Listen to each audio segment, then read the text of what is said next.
చిరకాలము నాతో ఉంటానని క్షణమైనా వీడిపోలేదని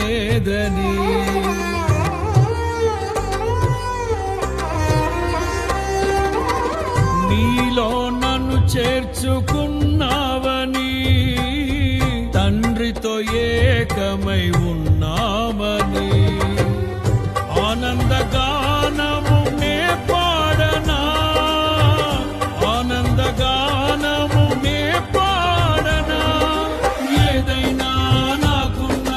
సంతోషము నీతోనే కలిగున్న అనుబంధమే ఏదైనా నాకున్న సంతోషము నీతోనే కలిగున్న అనుబంధమే సృజనాత్మకమైన నీ కృప చాలు నే బ్రతికున్నది నీ కోసమే